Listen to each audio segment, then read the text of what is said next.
Welcome to the Deep Dive.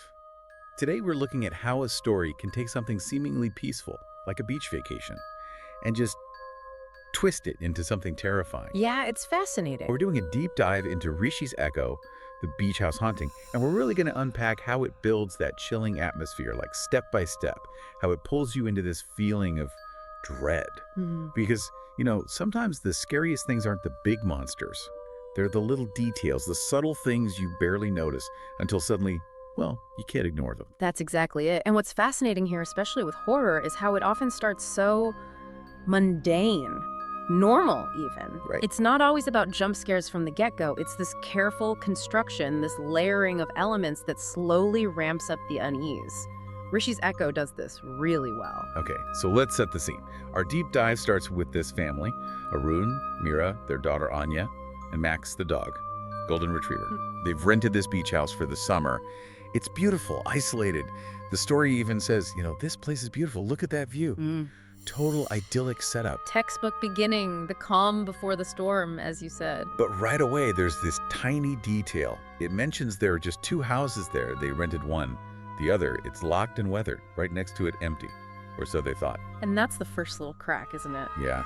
So how does starting with such normalcy actually begin the process of building fear? Seems counterintuitive almost. Well, it's all about setting a baseline. You establish this deep sense of peace, of safety, that becomes the expected reality for the characters and for you, the listener. Okay. So when things start to go wrong, even slightly, the contrast is huge. That locked and weathered house, Yeah. it's not screaming danger yet, but it plants a little seed of the unknown, something neglected maybe. A question mark. Exactly, a little disturbance in the perfect picture. And that initial quiet, that peace, it makes the sounds, when they finally come, feel so much louder, so much more intrusive. And they definitely come. That first night, the peace just shatters, tides coming in, sky's dark, and the wind carries this sound. But the description is so specific. Soft, bouncing ball, laughter, thud, Yeah. silence. It's not loud, but it's weird, unsettling.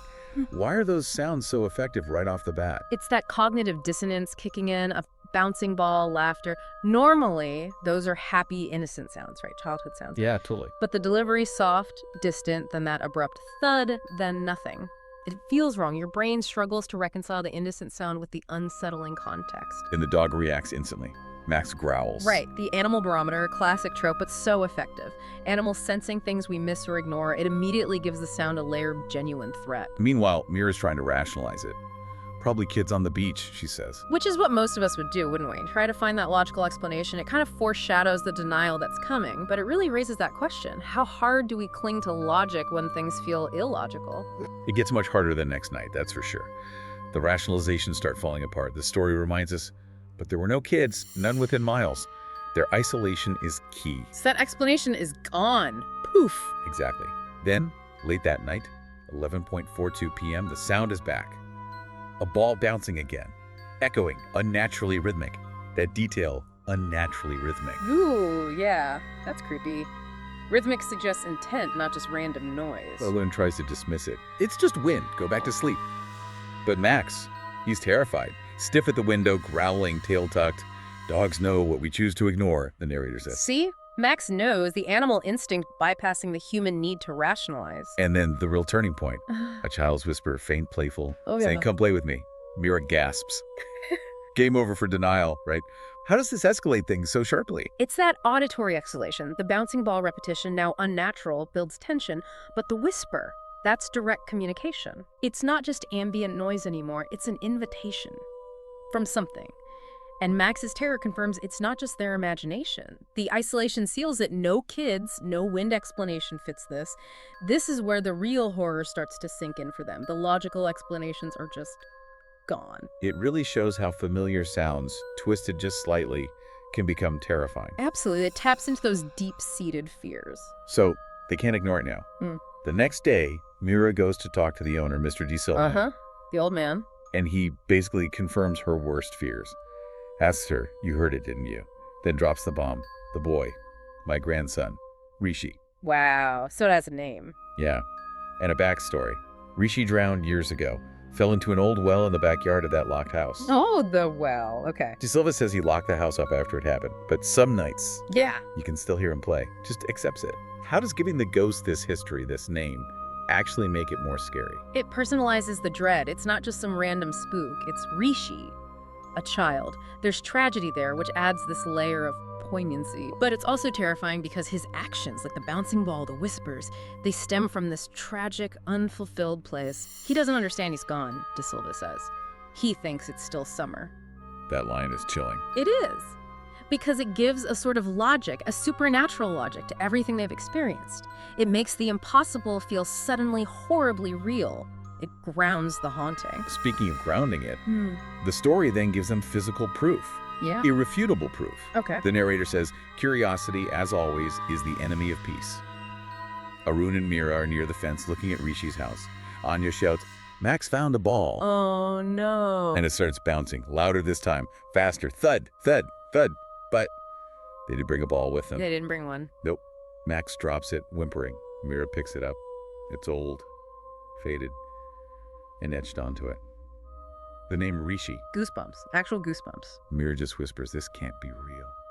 How critical is this moment, finding the actual ball? It's absolutely critical. It's the physical anchor. The haunting moves from sounds and feelings to something solid. Exactly. Tangible proof. You can hold it. It has his name on it. It completely obliterates any lingering doubt or rationalization. No more, maybe. None. The horror is now physically present in their world. It's not just in their heads or in the air. It's real. That's a massive turning point for them and for us listening. And finding that ball seems to push them over the edge, curiosity-wise. Yeah. That night, they actually go looking for the well. Oh, they shouldn't do that. No. They find it hidden behind the second house, overgrown. The stone lid is cracked. Arun even says, it's colder here. Feel that. Classic sign. The temperature drop. Then the whispers start again, giggling. And then this awful sound. Wet, sloshing sound, like someone crawling out of water. Ugh. Visceral. Anya screams, someone's inside the well. Max is going nuts, barking. There's a slam, and then they see it. From inside, a drenched, pale hand gripped the edge. Oh, man. Fingers too small for an adult, yet covered in soil. And the voice, clear as day. Play with me. Direct manifestation. That's it. No more hiding. How does seeing that hand, hearing that voice right there, just completely destroy any feeling of safety? Well, it's the shift to direct invasive threat. Up till now, it's been sounds, whispers, and object. Scary, yes, but this is physical emergence. Right there in front of him. That pale, wet hand, it's such a potent horror image. The cold, the sloshing, the grip, it makes the threat immediate, undeniable, and physically present. It's forcing a confrontation. And they react as you'd expect. They run. Back to the rented house, lock everything. Doors, windows, everything. Smart move, get away. Let's say, the sounds didn't stop. The haunting follows them. It gets inside. Inside the house. Inside. Footsteps upstairs, but nobody's there. Anya cries, he's inside, Mommy. He's in my room. Oh, that's terrifying. The violation of safety. Then a music box in Anya's room starts playing by itself. Slowly winds down. Stops. The ball, Rishi's ball, rolls down the stairs. No one touched it. Okay, that's full-on poltergeist activity now. It's interacting with their stuff. And the final blow. The voice. Close now. Whispering right near them, why won't you play with me? What's the psychological effect of it getting inside? It's that home invasion horror feeling, even supernaturally. The one place they should feel safe, their temporary home, is breached, compromised. No escape. Exactly. The ghost isn't just outside anymore, it's in their space. And having inanimate objects move the music box, the ball, it just ramps up the feeling of helplessness, like the entity is everywhere, controlling things. And that close whisper. Yeah, that implies proximity, like Rishi is standing right beside them. It utterly destroys that last shred of security. It's personal, invasive, and inescapable. So the next morning, dawn breaks. They're desperate, trembling. They go back to Mr. De Silva. I bet they do. Meera just asks him, point blank, why did you rent us that house? Good question. And his answer, it's maybe the creepiest part. He says, because Rishi needs company. He doesn't understand he's gone. He thinks it's still summer. Oh my God, he knew. He rented it out knowing Rishi was there, wanting company. Seems like it. Arun yells, he tried to kill us. But De Silva just looks away towards the beach and says, like it's the most normal thing in the world, he just wants to play. That is deeply disturbing. The motive isn't evil, just tragically misunderstood, but the consequences are terrifying. Right. How does that seemingly innocent motive make it even scarier? It's that innocent malevolence. Because Rishi's intent might seem harmless, wanting to play, his actions are driven by this childlike lack of understanding about death, about boundaries. That makes him unpredictable, dangerous. Like a child who doesn't know their own strength, almost. Kind of, yeah. And De Silva's resignation, his acceptance of Rishi as just there, it adds this layer of quiet, awful dread. It suggests this isn't solvable. It's just a permanent horror he lives beside. A cycle. An eternal cycle. There's no fighting it, just coexistence or escape. And the ending really hammers home that feeling of it being inescapable, or at least coming at a terrible cost. They leave the next day. Didn't even pack, just fled. I don't blame them. But something got left behind. Or someone. Max. The dog. They never found him. The only thing left. Only the ball. Sitting at the edge of the well. That's brutal. The dog is gone. That's wow. Amidst that ending, that specific loss so powerful. Losing the pet, especially the one who sensed the danger first, is devastating. It represents a failure of protection, a real tangible loss beyond the psychological terror. It's an unresolved cost. Yeah. And the ball back at the well, that signifies the cycle continues. Rishi's still there, still waiting. Maybe he has a new playmate now in Max. It's horrifying. Ugh. It leaves you, the listener, with this deep unease, the idea that some horrors stick with you, that you don't just walk away clean. Sometimes you escape, but you leave something behind.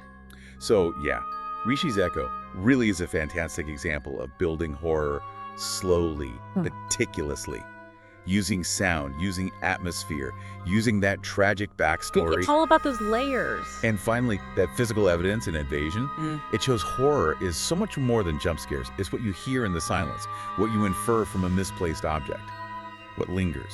Makes you listen a little closer to the sounds around you, doesn't it?